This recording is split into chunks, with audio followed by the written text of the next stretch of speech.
Ben, bonjour tout le monde, merci de nous recevoir aujourd'hui pour parler d'Aléo. Je pense qu'il y a plusieurs personnes d'entre vous qui connaissent déjà la clinique, vous avez peut-être déjà fait un programme, vous vivez peut-être des problèmes de sommeil en ce moment. Mais donc, on est là pour en parler un peu. Puis merci à Benoît d'avoir mis la table par rapport à la TCCI aussi. Je vais juste faire une petite distinction. On parlait de TCCI Internet. Vous m'entendez bien, hein? OK. Donc, nous, ça va être la TCCI, mais le I va être pour l'insomnie, en fait. Donc, quand vous souffrez de problèmes de sommeil, l'insomnie, la définition, c'est vous avez de la difficulté d'endormissement. Rester endormi, c'est un problème, donc plusieurs éveils durant la nuit, ou encore vous levez trop tôt le matin. Puis, tout ça va se faire de façon virtuelle. Donc, pour donner un petit peu de contexte par rapport à la solution Aléo, ben, c'est un programme qui est structuré. Ça ne veut pas dire qu'il n'y a pas de personnalisation possible. On a tous des besoins individuels un peu différents.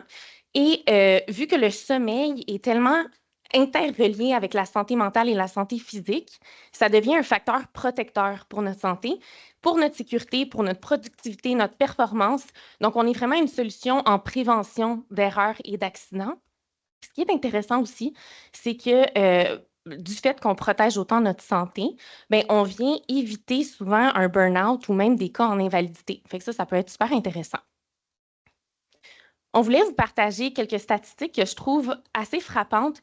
Puis avec la nature de votre travail, je pense que vous avez sans doute déjà dû gérer des gens qui sont intoxiqués et peut-être qui dépassent la limite d'alcool au volant, tout ça.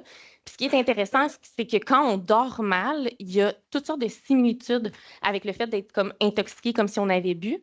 Donc, quand on a 17 heures d'éveil, c'est équivalent à un taux d'alcoolémie de 0,05.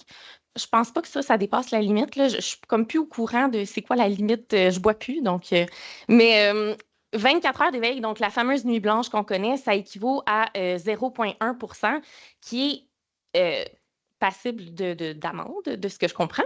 Et donc, ça devient dangereux d'être fatigué finalement, puis de mal dormir parce qu'il y a notre jugement qui est affecté. Il y a également nos réflexes, notre concentration. Il y a toutes sortes de choses, en fait, qui viennent être affectées comme si on avait bu de l'alcool.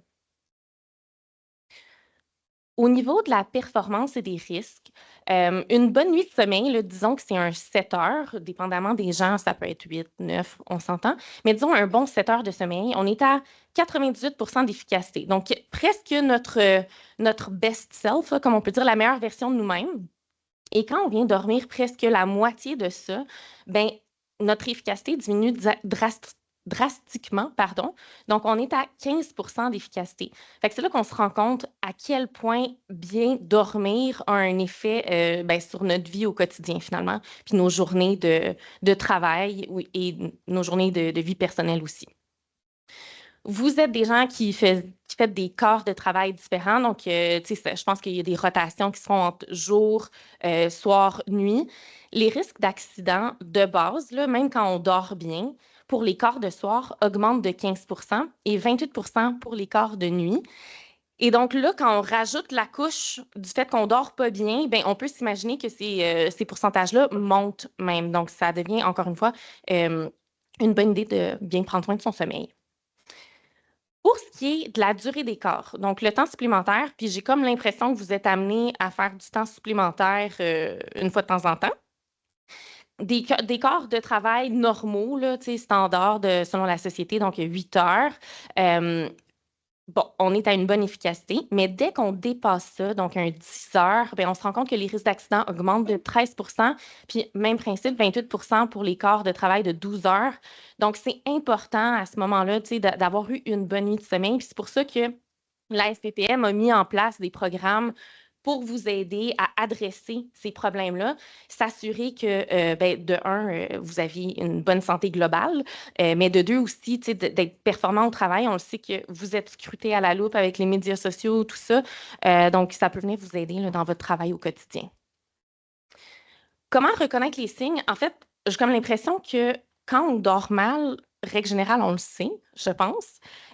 Mais des fois, il y a peut-être des signes, puis on n'est pas sûr, c'est peut-être un autre problème sous-jacent.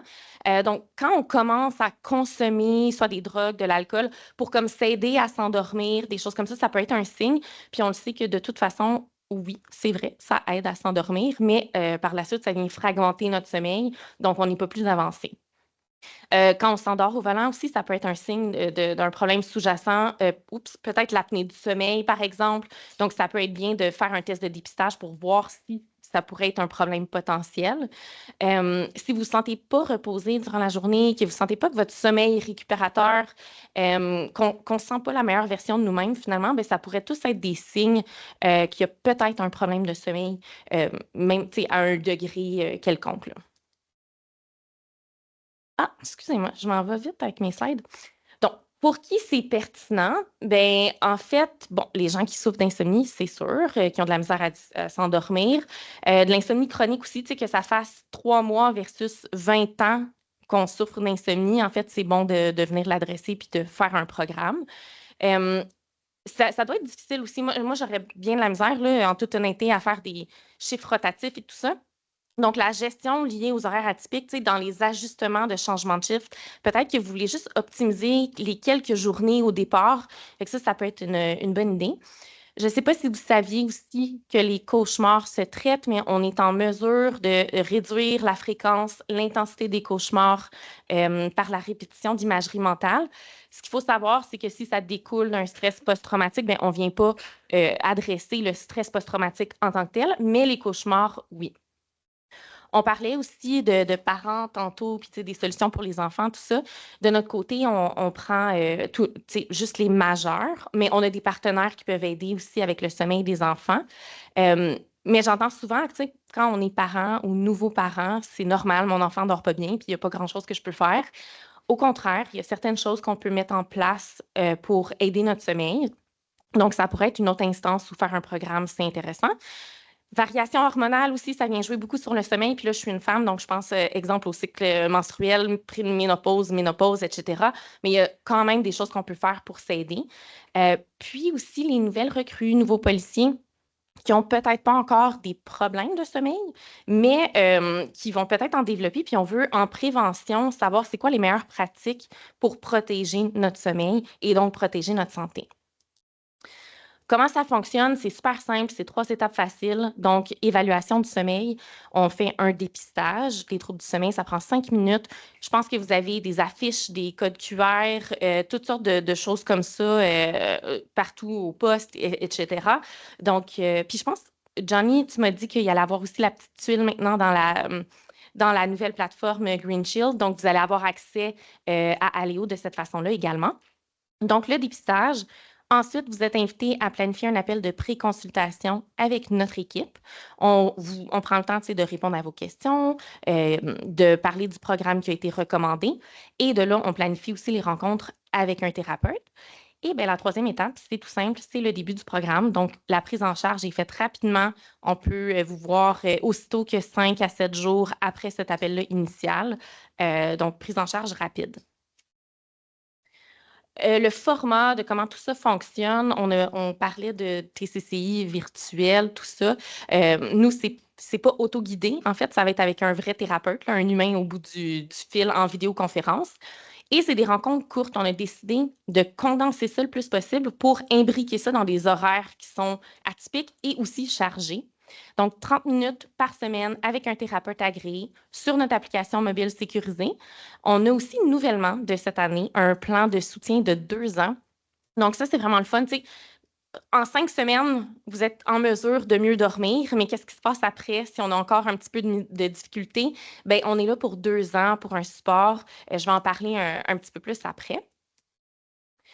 Et les types de programmes, ben, l'insomnie chronique, donc quand ça fait plusieurs, ben, tu sais, au moins 3 mois qu'on en souffre, puis que c'est devenu chronique, on a un programme pour ça. Règle générale, c'est un 5 semaines. Puis on a toutes sortes de modules dans l'application pour venir répondre à ces besoins-là. Ça peut être des articles, des vidéos, des audios, tout ça. On a un programme qui a été adapté pour les horaires atypiques. Et donc, il y a des modules spécifiques, tu sais, comme comment utiliser la lumière comme son allié pour favoriser un sommeil ou s'exposer à la lumière pour mieux fonctionner quand tu sais, quand on est à l'inverse là, de la lumière naturelle. le programme des cauchemars dont je parlais, qui s'imbrique dans l'un des autres programmes parce qu'on peut souffrir d'insomnie et souffrir de cauchemars, etc. Donc, tout ça s'implémente l'un dans l'autre. Et l'optimisation du sommeil pour les gens qui ont peut-être des troubles de sommeil plus légers, mais qu'on souhaite peut-être tout de même adresser, venir optimiser en prévention pour pas que ça se chronicise finalement. Ce qui est intéressant aussi, c'est que si on prend des médicaments pour dormir, on voit souvent une diminution, une réduction, un arrêt des gens qui prennent de la médication.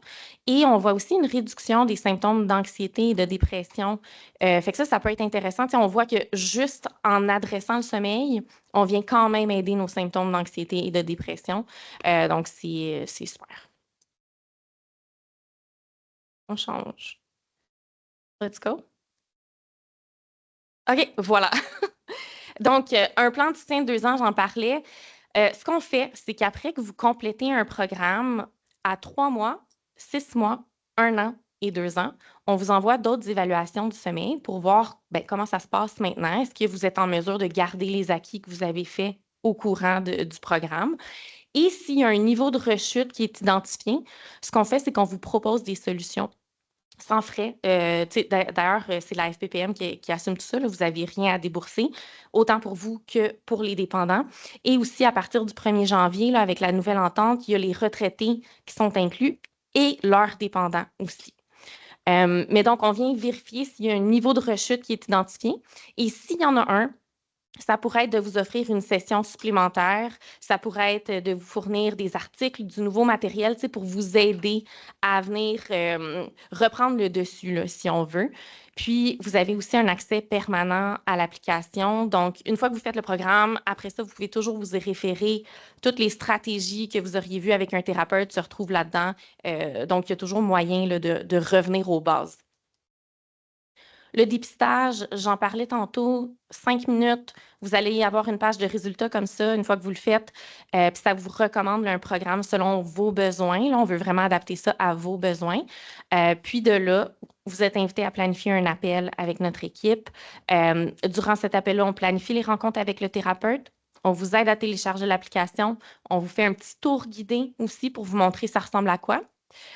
Puis après ça, c'est le début du programme. Ça, j'ai mis ça là juste pour vous montrer un peu à quoi l'application ressemble, là. Je ne vais pas faire jouer le vidéo au complet, mais c'est juste pour vous indiquer à quel point c'est intuitif. On le sait qu'on travaille avec des gens qui sont fatigués, fait qu'on a voulu rendre ça le plus facile d'utilisation possible. Vous avez des beaux résultats aussi quand vous remplissez un journal du sommeil qui est à faire quotidiennement. Les articles qui se retrouvent là, vous connectez à vos sessions directement sur l'application, donc super facile. On a aussi beaucoup, beaucoup travaillé le design. Justement, tu sais, je disais rendre ça plus intuitif. On ne veut pas que ce soit compliqué pour vous autres de remplir ça. On a aussi une fenêtre de sommeil multiple pour les gens qui ont des horaires atypiques.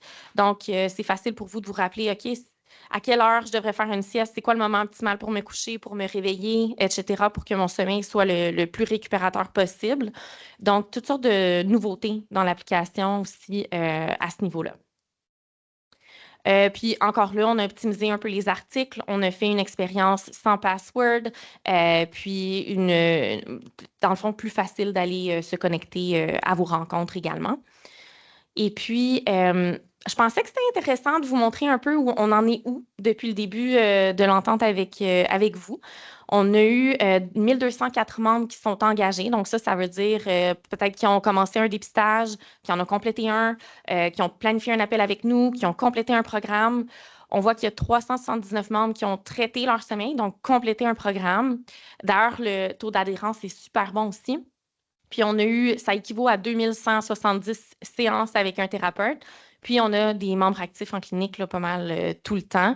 Donc, on voit qu'il y a un besoin, c'est une nécessité avec la nature de votre travail, mais on voit aussi des beaux résultats. Puis je voulais partager les résultats avec vous également. Donc, ça, c'est avec toutes nos données cliniques, on a fait comme une étude pour tous les policiers qu'on a traités à date. Puis on a des super beaux résultats. Donc, il y a 93 des gens qui ont terminé le programme sans insomnie cliniquement significative. Donc, ça, c'est des gens qui souffraient d'insomnie chronique là, et qui ont réussi à aller en dessous du seuil de l'insomnie chronique. Donc, c'est à peu près 9 personnes sur 10 qui complètent le programme puis qui ne souffrent plus d'insomnie chronique. Donc, c'est des super beaux résultats, en fait. Ce qu'on voit aussi, c'est qu'il y avait 52 des policiers qui prenaient des médicaments pour dormir et il y a 63 d'entre eux qui ont réussi à réduire ou à arrêter la médication. Donc, ça aussi, c'est intéressant. Le but de plusieurs personnes, c'est de se défaire de ça. On sait que ponctuellement, ça peut être vraiment intéressant de prendre la médication, mais le but, c'est d'aller s'attaquer à la cause sous-jacente, puis pas de nécessairement masquer le symptôme. Et de ceux qui avaient des symptômes de dépression ou d'anxiété qui étaient modérés à sévères, bien, on voit une grosse diminution, là. Donc, il y a 83 de ces personnes-là qui n'ont plus de symptômes de dépression, puis 77 n'ont plus de symptômes d'anxiété à la fin du programme. Fait que juste en adressant le sommeil, encore une fois, on voit à quel point ça a un impact sur notre santé mentale. Donc, voilà. Puis, je pense que j'ai fait ça assez rapidement, là. Je pense que c'était ma dernière slide, mais juste à titre informatif, vous avez aussi accès à d'autres ressources comme des webinaires. On a des webinaires super intéressants mensuellement sur des sujets variés sur le sommeil. Donc, je vous invite à peut-être aller voir ça aussi. Ça peut être intéressant. Je pense que c'est tout. Donc, période de questions. Je fais tout le temps ça vite. Que je partage mon écran pour montrer aux gens où le trouver. Elle est où sur ma plateforme? Je pense que je ne l'ai pas montré. Prends le micro. Oui. Oui, là, je pense que je vais être obligé de cliquer sur Click Share. Je vais aller vous le montrer sur la plateforme. Il est où? Là, je fais Share. Voilà. Vous vous souvenez de cette plateforme-là? Regardez bien en bas. Je vous ai montré les soins de santé tout à l'heure, les réclamations garanties, mais regardez juste en bas. Il y a un écosystème de soins. Il y a 4 choses. Tantôt, on parlait de vos tests pharmacogénétiques. Aléo, la clinique, elle est juste là. Okay? Puis il y a même ici votre programme d'aide aux policières, le PAP, qui est là, qui a un lien qui est là. Quelqu'un qui voudrait y avoir accès pourrait cliquer là également puis y avoir accès. J'ai cliqué là, juste tantôt, là, pour voir, j'ai cliqué sur Aléo, est-ce que ça fonctionne? Et ça m'a amené ici. Évidemment, je n'ai pas de compte, là, mais ça m'a amené directement ici. De nous avoir montré. Puis ça, donc, c'est le fameux dépistage. Puis j'ai oublié de mentionner, là, si vous ne voulez pas poser vos questions, exemple, devant tout le monde, là, Karina et moi, Karina, ma collègue qui est assise juste là, on va rester un petit peu là, pour répondre aux questions si jamais. Juste garder en tête, on n'est pas des thérapeutes. Donc, questions cliniques, on va peut-être vous dire, OK, on va aller se renseigner. Mais si vous avez des questions, n'hésitez pas. Laurent, est-ce qu'on a des questions dans le chat? Non, pas de questions. Une question dans la salle?